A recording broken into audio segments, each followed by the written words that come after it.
Hello friends, आप सभी का स्वागत है आपके अपने YouTube channel current affairs by Ravi पर। फ्रेंड्स, आज मैं आपके लिए डेली करंट अफेयर्स में 8 अगस्त 2025 के मोस्ट इंपॉर्टेंट क्वेश्चन इस वीडियो में लेकर आया हूं। मैंने आपके लिए सभी क्वेश्चन सिलेक्टेड और इंपॉर्टेंट लिए हैं। अगर आप किसी भी कॉम्पिटिटिव एग्जाम की तैयारी कर रहे हो, ये वीडियो आपके लिए काफ़ी ज़्यादा यूजफुल रहने वाला है। फ्रेंड्स, मैं आपको डेली बेसिस पे मोस्ट इंपॉर्टेंट 12 MCQs करवाता हूँ बेस्ट एक्सप्लेनेशन और बेस्ट रिसर्च के साथ, जिन क्वेश्चन के एग्जाम में डायरेक्ट आने के चांसेस होते हैं। और आपको बताना चाहता हूँ, यूट्यूब की ये पहली ऐसी क्लास होती है जो कि आपको 10 मिनट शो में प्रोवाइड की जाती है। और फ्रेंड्स, आपको बताना चाहता हूँ कि हमारी वीडियो की जो स्टार्टिंग होती है ना, वो हर दिन होती है पिछले दिन के करंट अफेयर्स के क्विक रिवीजन के साथ। तो देखिए, कल जो मैंने आपको पहला क्वेश्चन पढ़ाया था वो ये था, अगस्त 2025 में प्रधानमंत्री नरेंद्र मोदी जी ने कर्तव्य भवन 3 का उद्घाटन कहाँ किया है? आंसर हो जाएगा नई दिल्ली के कर्तव्य पथ पर। नेक्स्ट है, पैन अमेरिकन हॉकी कप 2025 में किस देश ने पुरुष और महिला दोनों टूर्नामेंटों में स्वर्ण पदक जीते हैं? आंसर हो जाएगा अर्जेंटीना। आयोजन कहाँ पर हुआ? उरुग्वे में। नेक्स्ट है, अगस्त 2025 में मणिपुर में आई प्राकृतिक आपदा के दौरान भारतीय वायुसेना और असम राइफल्स द्वारा चलाए गए संयुक्त राहत अभियान का नाम क्या है? ऑपरेशन सहयोग। अगस्त 2025 में इंडसइंड बैंक का नया प्रबंध निदेशक और मुख्य कार्यकारी अधिकारी यानी कि MD and CEO किसे नियुक्त किया गया? राजीव आनंद को। अंतर्राष्ट्रीय वायु परिवहन संघ द्वारा जारी विश्व वायु परिवहन सांख्यिकी 2024 के अनुसार भारत दुनिया का कौन सा सबसे बड़ा विमानन बाजार बन गया? 5वां। टॉप 3 की बात करेंगे, अमेरिका नंबर 1 पे, चीन नंबर 2 पे, यूनाइटेड किंगडम नंबर 3 पे। नेक्स्ट है, अगस्त 2025 में पश्चिम रेलवे ने किस राज्य में 155 साल पुरानी Patalpani Kalakund meter gauge heritage train सेवा का पुनः संचालन शुरू किया? मध्य प्रदेश। अगला क्वेश्चन है, अगस्त 2025 में बिहार का नया मुख्य सचिव किसे नियुक्त किया गया, जो 1 सितंबर 2025 से पदभार संभालेंगे? प्रत्यय अमृत। अगस्त 2025 में 10 एशियाई विशाल कछुओं को नागालैंड के किस सामुदायिक रिजर्व में पुनः लाया गया है? ज़ेलियांग सामुदायिक रिजर्व। अगस्त 2025 में प्रमुख सेनाध्यक्ष जनरल उपेंद्र द्विवेदी ने किस संस्थान में भारतीय सेना के अनुसंधान प्रकोष्ठ अग्निशोध का उद्घाटन किया? भारतीय प्रौद्योगिकी संस्थान मद्रास। नेक्स्ट है, भारत ने 2025-26 नामांकन चक्र के लिए किस प्राचीन बौद्ध स्थल को यूनेस्को विश्व धरोहर केंद्र में सूचीबद्ध करने के लिए एक डोजियर प्रस्तुत किया है? सारनाथ। अगस्त 2025 में विश्व स्वास्थ्य संगठन WHO हर्बल औषधियों के लिए अंतर्राष्ट्रीय नियामक सहयोग कार्यशाला की मेजबानी कौन सा शहर करेगा? गाजियाबाद। फीफा ने भारत में लड़कियों के लिए अपनी पहली टैलेंट अकेडमी कहाँ स्थापित की है? तेलंगाना के हैदराबाद में। तो फ्रेंड्स, ये आपको मैंने पिछले दिन के मोस्ट इंपॉर्टेंट 12 क्वेश्चन जो करवाए थे उनका क्विक रिवीजन करवा दिया। अब हम स्टार्ट कर लेते हैं आज के पहले क्वेश्चन से। क्वेश्चन स्टार्ट करने से पहले आपको बता दूं, हमारी जो मंथली करंट अफेयर्स की मैगजीन होती है हर महीने की, जुलाई महीने की भी लॉन्च हो चुकी है। ठीक है, आप सैम्पल देख सकते हो, इस प्रकार का हमारा सैम्पल होता है। 500 से ज़्यादा MCQs हम हर महीने आपको प्रोवाइड करते हैं ताकि कोई भी क्वेश्चन आपका छूटे ना। बेस्ट एक्सप्लेनेशन के साथ होता है, फोटो के साथ, कलरफुल फॉन्ट में। ठीक है, आप ये सैम्पल देख सकते हो, बेस्ट क्वालिटी का है। बाकी जनवरी से लेकर जुलाई तक का जो 7 महीने का होता है हमारा महा PDF, वो भी आपको ravibookspdf.com पर ही मिल जाएगा। तो चलिए शुरू कर लेते हैं आज के पहले इंपॉर्टेंट क्वेश्चन से। देखिए, पहला क्वेश्चन आ गया है, केरल और तमिलनाडु द्वारा पहली बार संयुक्त रूप से कराई गई नीलगिरी तहर जनगणना में कुल कितनी संख्या दर्ज की गई है? आंसर हो जाता है इस क्वेश्चन का ऑप्शन बी 2668। डिटेल में समझेंगे इस क्वेश्चन को हम। 2668 नीलगिरी तहर में से 1356 केरल में और 1303 तमिलनाडु में पाए गए हैं। केरल में एराविकुलम राष्ट्रीय उद्यान में सबसे अधिक 841 नीलगिरी तहर दर्ज किए गए हैं।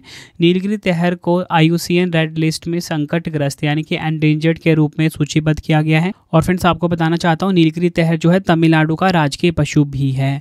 देखिए फ्रेंड्स, हमारे क्वेश्चन की टाइप है पर्यावरण करंट अफेयर यानी कि इन्वायरमेंट करंट अफेयर। इससे रिलेटेड मैं आपको पिछले कुछ क्वेश्चन फटाफट से रिवाइज करवा देता हूँ। भारत का पहला तितली अभ्यारण्य केरल में। एशिया की सबसे बड़ी जंगल सफारी विकसित हो रही है हरियाणा में। भारत का पहला green data centre Uttar Pradesh के गाजियाबाद में। दिल्ली मुंबई एक्सप्रेसवे पर भारत के सबसे लंबे एनिमल ओवरपास कॉरिडोर का अनावरण रणथंबोर टाइगर रिजर्व राजस्थान में हुआ। ग्लेशियर से ढके हुए इलियामना ज्वालामुखी में विस्फोट संयुक्त राज्य अमेरिका में हुआ। केंद्रीय मंत्री भूपेंद्र यादव जी ने घड़ियाल संरक्षण कार्यक्रम का शुभारंभ किया। करतनिया घाट वन्यजीव अभ्यारण्य उत्तर प्रदेश में। पर्यावरण संरक्षण हेतु माझी वसुंधरा 6.0 अभियान शुरू महाराष्ट्र में। विश्व वर्षा वन दिवस 2025 22 जून को मनाया गया। इंटरनेशनल बिग कैट अलायंस के अध्यक्ष बने भूपेंद्र यादव। 46वीं अंटार्कटिक संधि सलाहकार बैठक और 26वीं पर्यावरण संरक्षण समिति की बैठक भारत में। वैश्विक पवन दिवस 2025 15 जून को। लगातार 8वीं बार भारत का सबसे स्वच्छ शहर बना मध्य प्रदेश का इंदौर। ये सभी फैक्ट आपको ध्यान रखने हैं। बढ़ते हैं नेक्स्ट क्वेश्चन की तरफ। 11वां राष्ट्रीय हथकरघा दिवस 2025 कब मनाया गया? 11th नेशनल हैंडलूम डे 2025 की बात की जा रही है। कब मनाया गया है ये? आंसर हो जाता है ऑप्शन डी 7 अगस्त को। डिटेल में समझेंगे। राष्ट्रीय हथकरघा दिवस हर साल 7 अगस्त को मनाया जाता है क्योंकि इसी दिन 1905 में स्वदेशी आंदोलन की शुरुआत हुई थी। इस दिवस को मनाने का उद्देश्य भारत की पारंपरिक हथकरघा शिल्प और बुनकरों को सम्मान देना ताकि उनकी आजीविका को बढ़ावा दिया जा सके। और फ्रेंड्स, आपको बताना चाहता हूँ कि राष्ट्रीय हथकरघा दिवस की थीम काफ़ी इंपॉर्टेंट है। 2025 की थीम है इसकी हथकरघा महिला सशक्तिकरण राष्ट्र सशक्तिकरण। इंग्लिश में होगा handlooms empowering women empowering the nation. बढ़ते हैं नेक्स्ट क्वेश्चन की तरफ। अगस्त 2025 में अंतर्राष्ट्रीय सौर गठबंधन, जिसे कि हम ISA भी बोलते हैं, शॉर्ट में ISA भी बोलते हैं और इंग्लिश में इंटरनेशनल सोलर अलायंस भी बोलते हैं, का 107वां सदस्य देश कौन बना है? आंसर हो जाता है इस क्वेश्चन का ऑप्शन ए मोल्दोवा। ये आपने ध्यान रखना है, मालदीव की बात नहीं हो रही है, मोल्दोवा देश है ये। डिटेल में समझेंगे। अगस्त 2025 की शुरुआत में मोल्दोवा औपचारिक रूप से अंतर्राष्ट्रीय सौर गठबंधन ISA का 107वां सदस्य बन गया है। और आपको बताना चाहता हूं, इससे पहले 21 नवंबर 2024 को आर्मेनिया 106वें सदस्य के रूप में शामिल हुआ था। और आपको बताना चाहता हूं, मोल्दोवा की जो राजधानी है वो है चिशिनाउ और इसकी मुद्रा है मोल्दोवन ल्यू। ये फैक्ट आपको ध्यान रखना है। जो संगठन है इंटरनेशनल सोलर अलायंस यानी कि ISA यानी कि अंतर्राष्ट्रीय सौर गठबंधन, इसके बारे में जान लेते हैं। सबसे पहले हम जानेंगे ISA क्या होता है। अंतर्राष्ट्रीय सौर गठबंधन एक अंतर्राष्ट्रीय संगठन है जिसका उद्देश्य सौर ऊर्जा को बढ़ावा देना और जलवायु परिवर्तन के खिलाफ लड़ाई में योगदान करना है। इसे 30 नवंबर 2015 को भारत और फ्रांस द्वारा पेरिस में संयुक्त राष्ट्र जलवायु परिवर्तन सम्मेलन में लॉन्च किया गया था। स्थापना हुई थी 30 नवंबर 2015 को। मुख्यालय गुरुग्राम हरियाणा में है। महानिदेशक हैं आशीष खन्ना। सदस्य देश 107 है। भारत को 2024 से 26 तक के लिए अंतर्राष्ट्रीय सौर गठबंधन का अध्यक्ष चुना गया है, जबकि फ्रांस को उपाध्यक्ष। नेक्स्ट है हमारा क्वेश्चन। अगस्त 2025 में गैंडों के अवैध शिकार को रोकने के लिए किस देश ने गैंडे के सींगों पर रेडियोधर्मी इंजेक्शन लगाने की अनूठी पहल शुरू की है? आंसर हो जाता है ऑप्शन डी दक्षिण अफ्रीका। डिटेल में समझ लेते हैं इस क्वेश्चन को हम। दक्षिण अफ्रीका में गैंडों की घटती आबादी को बचाने के लिए वैज्ञानिकों ने एक नई पहल शुरू की है, जिसमें गैंडों के सींगों में रेडियोधर्मी आइसोटोप इंजेक्ट किए जा रहे हैं।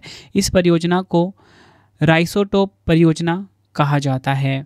राइसोटोप परियोजना दक्षिण अफ्रीका के विटवाटरसैंड विश्वविद्यालय द्वारा शुरू की गई एक अनूठी पहल है। अगला क्वेश्चन है। अगस्त 2025 में ऑस्ट्रेलिया ने युद्धपोत खरीदने के लिए किस देश के साथ अब तक का सबसे बड़ा रक्षा सौदा किया है? आंसर हो जाएगा ऑप्शन सी जापान। डिटेल में समझेंगे इस क्वेश्चन को हम। तो देखिए, ऑस्ट्रेलिया ने अपनी नौसेना को मजबूत करने के लिए जापान के साथ एक बहुत बड़ा रक्षा सौदा किया है। क्या खरीदा जा रहा है? ऑस्ट्रेलिया जापान की कंपनी मित्सुबिशी हैवी इंडस्ट्रीज से 11 मोगामी श्रेणी के फ्रिगेट खरीदेगा। यह फ्रिगेट ऑस्ट्रेलिया के पुराने और कमज़ोर पड़ चुके एंजेक श्रेणी के फ्रिगेट्स की जगह लेंगे। सौदा कितने का हुआ है? इस सौदे की कुल कीमत 6 बिलियन अमेरिकी डॉलर है। अगला क्वेश्चन है। केंद्र शासित प्रदेश लद्दाख का पहला वनस्पति उद्यान कहाँ स्थापित किया जा रहा है?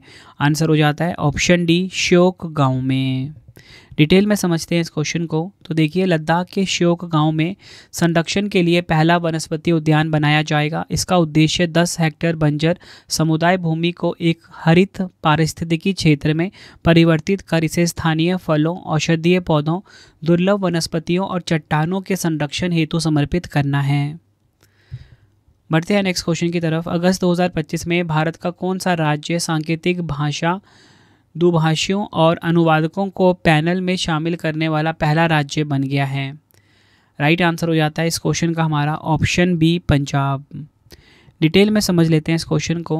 अगस्त 2025 की शुरुआत में पंजाब किशोर न्याय अधिनियम 2015 के तहत सांकेतिक भाषा दुभाषियों, अनुवादकों और विशेष शिक्षकों को सूचीबद्ध करने वाला पहला भारतीय राज्य बन गया है। यह कदम पॉस्को अधिनियम 2012 के साथ भी संरक्षित है। इस पहल का मुख्य उद्देश्य श्रवण, वाक या सीखने की अक्षमता वाले बच्चों के लिए संचार बाधाओं को कम करना और न्याय तक उनकी पहुंच को मजबूत करना है। देखिए फ्रेंड्स, यहाँ पे बात पंजाब की हुई है, तो आज आपको मैं पंजाब राज्य दर्शन पढ़ाने वाला हूँ। सबसे पहले आप देखिए, ये हमारा प्यारा भारत है और यहाँ पे ये जो राज्य दिख रहा है आपको, ये पंजाब है। 1 नवंबर 1966 को स्थापना हुई थी। राजधानी चंडीगढ़ है। मुख्यमंत्री भगवंत मान है। राज्यपाल गुलाब चंद कटारिया हैं। उच्च न्यायालय कौन सा है इसका? पंजाब एवं हरियाणा उच्च न्यायालय चंडीगढ़ में है। मुख्य न्यायाधीश शील नागू हैं। पड़ोसी राज्य केंद्र शासित प्रदेश जम्मू कश्मीर, हिमाचल प्रदेश, हरियाणा, राजस्थान है। पड़ोसी देश की बात करेंगे, पाकिस्तान है। राजकीय पशु काला हिरन, पक्षी बाज, राजकीय वृक्ष शीशम, राजकीय पुष्प है ग्लैडियोलस। प्रमुख त्यौहार है यहाँ का लोहड़ी, बैसाखी, होला मोहल्ला, गुरु पर्व और तियान। प्रमुख लोक नृत्य हैं भांगड़ा, गिद्धा, झूमर, सामी, झिंझिया, किकली और धमाल। बढ़ते हैं नेक्स्ट क्वेश्चन की तरफ। वैश्विक आर्टिफिशियल इंटेलिजेंस यानी कि AICTE इंडेक्स 2025 में किस भारतीय शहर को 26वां स्थान मिला है? आंसर हो जाता है इस क्वेश्चन का ऑप्शन सी, बेंगलुरु। डिटेल में समझ लेते हैं इस क्वेश्चन को। अगस्त 2025 में जारी हुए ग्लोबल AICTE इंडेक्स 2025 में बेंगलुरु ने भारत में पहला और विश्व स्तर पर 26वां स्थान हासिल किया है। इस रिपोर्ट को market research firm counter point research ने जारी किया है। बेंगलुरु को यह रैंकिंग उसके मजबूत स्टार्टअप इकोसिस्टम्स, वैश्विक AI रिसर्च और डेवलपमेंट में नेतृत्व और बढ़ते डेटा सेंटर इंफ्रास्ट्रक्चर के कारण मिली है। टॉप 3 की बात करेंगे, सिंगापुर नंबर 1 पे, सियोल नंबर 2 पे, बीजिंग नंबर 3 पे और भारत का बेंगलुरु कौन से नंबर पे रहा है? भारत का बेंगलुरु रहा है 26वें नंबर पे। अगला क्वेश्चन है, राज्यों केंद्र शासित प्रदेशों की EV संक्रमण में प्रगति पर नज़र रखने के लिए किस संस्थान ने भारत इलेक्ट्रिक मोबिलिटी इंडेक्स यानी कि IEMI या बोल सकते हो India electric mobility index launch किया है? राइट आंसर हो जाएगा option C, NITI Aayog. Detail में समझते हैं। भारत इलेक्ट्रिक मोबिलिटी इंडेक्स को नीति आयोग ने लॉन्च किया है। इसका शुभारंभ समारोह नई दिल्ली में हुआ, जहां नीति आयोग के सदस्य राजीव गौबा ने अन्य प्रमुख अधिकारियों की उपस्थिति में सूचकांक का अनावरण किया है। इस इंडेक्स का उद्देश्य भारत के सभी राज्यों और केंद्र शासित प्रदेशों में इलेक्ट्रिक वाहनों को अपनाने और उससे जुड़ी प्रगति पर नज़र रखना है। बढ़ते हैं नेक्स्ट क्वेश्चन की तरफ। MS Swaminathan the man who fed India नामक पुस्तक किसने लिखी है? काफ़ी इंपॉर्टेंट क्वेश्चन है आपके लिए। राइट आंसर हो जाएगा option D, Priyamda Jaikumar. Detail में समझेंगे।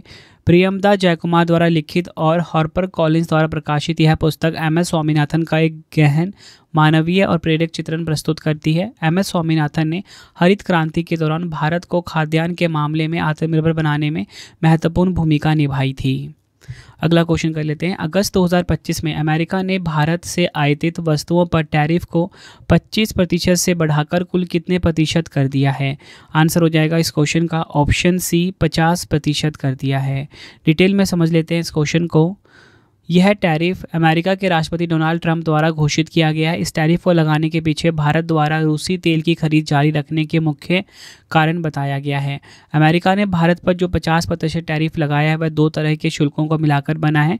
25% है रेसिप्रोकल टैरिफ, यह एक ऐसा शुल्क है जो पहले से ही लागू था, और अतिरिक्त 25% पेनल्टी टैरिफ लगाया गया है। यह एक नया शुल्क है जो अमेरिका ने भारत को रूस से तेल खरीदने की सज़ा के तौर पर लगाया है। मतलब 25 + 25 कितने हो गए? 50% का टैरिफ लग चुका है भारत के ऊपर अमेरिका से। अगला क्वेश्चन है, अगस्त 2025 में बालिकाओं की उच्च शिक्षा को बढ़ावा देने के लिए निजुत मोइना 2.0 योजना किस राज्य द्वारा शुरू की गई है? राइट आंसर हो जाता है ऑप्शन सी, असम के द्वारा। डिटेल में समझ लेते हैं हम। असम के मुख्यमंत्री हेमंत बिश्वा शर्मा ने गुवाहाटी में निजुत मोइना 2.0 का शुभारंभ किया। इस योजना का उद्देश्य असम राज्य में बाल विवाह की प्रथा को 2026 तक पूरी तरह से समाप्त करने से है। निजुत मोइना 2.0 योजना के तहत छात्राओं को निम्नानुसार वार्षिक सहायता दी जाएगी। उच्च माध्यमिक प्रथम वर्ष की छात्राएं को 10,000 रुपये वार्षिक मिलेगा। स्नातक स्तर की छात्राओं को 12,500 रुपये वार्षिक। स्नातकोत्तर स्तर की छात्राओं को 25,000 रुपये वार्षिक मिलेगा। ये सभी आपको ध्यान रखने हैं फ्रेंड्स। ये आपको मैंने मोस्ट इंपॉर्टेंट 12 MCQs करवा दिए आज के बेस्ट एक्सप्लेनेशन और बेस्ट रिसर्च के साथ। अब आपके लिए 3 क्वेश्चन का टेस्ट आ गया है जिसका आंसर आपने कमेंट बॉक्स में देना है। पहला क्वेश्चन, अगस्त 2025 में अंतर्राष्ट्रीय सौर गठबंधन का 107वां सदस्य कौन सा देश बना है? 4 ऑप्शन आपकी स्क्रीन के ऊपर है। दूसरा क्वेश्चन हमारा आ गया है 11वां राष्ट्रीय हथकरघा दिवस 2025 कब मनाया गया? 4 ऑप्शन है आपके पास। केरल और तमिलनाडु द्वारा पहली बार संयुक्त रूप से कराई गई नीलगिरी तह जनगणना में कुल कितनी संख्या दर्ज की गई है? तीनों क्वेश्चन का आंसर आपने कमेंट बॉक्स में देना है। और आपको बताना चाहता हूं कि डेली बेसिस पे आपके लिए 15 MCQs बनाता हूं और 3 क्वेश्चन एक्स्ट्रा जो होते हैं ये जब आप रवि स्टडी ऐप पे डेली का टेस्ट लगाओगे ना वहाँ पर आपको मिल जाएगा। ठीक है, टेस्ट आप ज़रूर लगाया करो फ्रेंड्स, क्योंकि टेस्ट ही आपको बेस्ट बनाता है। ठीक है, तो रवि स्टडी ऐप पे डेली टेस्ट लगाया करो। जनवरी से लेके अब तक का डेली टेस्ट फ्री में वहाँ पे अपलोड हो रहा है 15 MCQ के साथ। तो फ्रेंड्स इसी प्रकार से हमारी ये वीडियो ये कंप्लीट हो जाती है। अब आपको मैं इंपॉर्टेंट इन्फॉर्मेशन ये दे देता हूँ कि अगर आपको डेली करंट अफेयर्स पढ़ना है तो current affairs by Ravi channel पे ज़रूर विजिट करिए। हर दिन बेस्ट क्वालिटी के क्वेश्चंस पढ़ाए जाते हैं करंट अफेयर्स बाय रवि पे। एक बार आप क्लास ज़रूर लीजिए। उसके बाद आपको बताना चाहता हूँ हमारी प्रिंटेड फॉर्मेट में बुक्स अवेलेबल हैं। आप सभी की डिमांड आती थी रवि सर हमारी बुक्स प्रिंटेड फॉर्मेट में चाहिए, तो रवि अदिति पब्लिकेशन.com से आप बाय कर सकते हो। गूगल पे आपको इस वेबसाइट को सर्च करना है। 25,000 GK GS की बुक कोई भी किताब आपको चाहिए प्रिंटेड फॉर्मेट में होम एड्रेस पे डिलीवर करवा के आपको इस वेबसाइट से बाय करना है रवि अदिति पब्लिकेशन.com। अगर आपको PDF चाहिए किसी भी सब्जेक्ट का, करंट अफेयर्स का या GS का, तो आपको रवि बुक्स PDF.com से मिल जाएगा, जहाँ पे आपकी हमारी करंट अफेयर्स की PDF हो गई, मंथली करंट अफेयर्स की जो मैगजीन आती है करंट अफेयर्स की वो, पॉलिटी, हिस्ट्री, ज्योग्राफी सभी के जो पार्ट वाइज बुकलेट होती है वो आपको मिल जाएगा। ठीक है, प्रीवियस ईयर क्वेश्चंस का रवि बुक्स PDF.com पे। सैम्पल आप ये देख सकते हो, मंथली करंट अफेयर्स की हमारी मैगजीन आती है जो कि 500 से ज़्यादा MCQs हम हर महीने कवर करते हैं बेस्ट क्वालिटी के, तो वो भी आपको कहाँ पे मिलेगा? रवि बुक्स PDF.com पे। हमारा एप्लीकेशन है रवि स्टडी ऐप, इसे आप इंस्टॉल कर लीजिए। फ्री टेस्ट, फ्री PDF, कोई भी अगर आपको पेड वीडियो चाहिए, करंट अफेयर्स का पेड वीडियो है, GS का यहाँ पे मिलेगा, टेस्ट सीरीज मिल जाएगा, नोट्स मिल जाते हैं करंट अफेयर्स के, GS के। रवि स्टडी ऐप को आप प्ले स्टोर से इंस्टॉल कर सकते हो अपने फ़ोन में। टेलीग्राम, इंस्टाग्राम पे हमसे जुड़ सकते हो, रवि स्टडी जी के नाम से है। आपको ये वीडियो कैसी लगी है कमेंट में मुझे ज़रूर बताएं। आई होप आपको वीडियो की क्वालिटी, वीडियो का कंटेंट और आपके रवि सर की मेहनत पसंद आई होगी। वीडियो अगर आपको पसंद आई वीडियो को लाइक और शेयर ज़रूर करें। मिलते हैं फ्रेंड्स आप सभी से अब हम नेक्स्ट वीडियो में। Thank you and wish you all the best.